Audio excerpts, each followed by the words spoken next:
Guys good morning, welcome back to another mini blog. এটা ছিল জন্মাষ্টমীর পরের দিনে, মানে নন্দ উৎসব।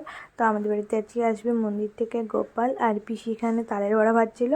তো ঠাকুরের জন্য আগে করে তুলে রেখেছিল, তারপর সবাইকে দিতে হয়। তো আমাকে বলছে একটু খেয়ে দেখ তো মিষ্টি হয়েছে কিনা। আমি বললাম ঠিক আছে দাও।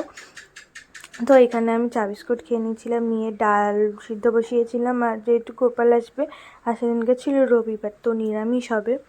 তো ওই জন্য ঝিঙে আলু পোস্ত করেছিলাম, আলু ভেজেছিলাম আর ডাল। এখানে গোপাল চলেও এসেছে, মা ওকে আশীর্বাদ করে নিচ্ছে, আর আমি করছিলাম হাওয়া।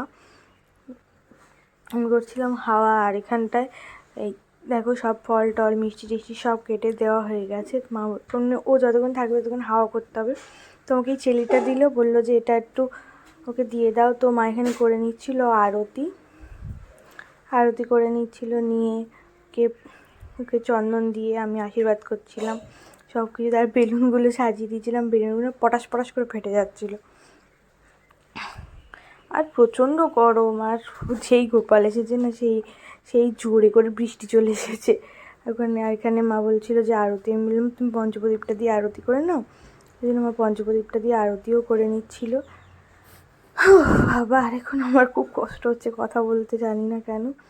এখানে মা আরতি করছিল আর আমি বসেছিলাম। তো তারপরে আমি গোপালকে কোলে করে নিয়েছিলাম, কোলে করে নিয়ে আমি এখানে সব তুলসী পাতাগুলো দিয়ে দিচ্ছিলাম। আর এখানে গোপালকে আমি কোলে করে নিয়ে বসেছিলাম, আর সবাই আশীর্বাদ করছিল। দেখো, আর গরম লাগছে ওর, আর কারেন্টও ছিল না।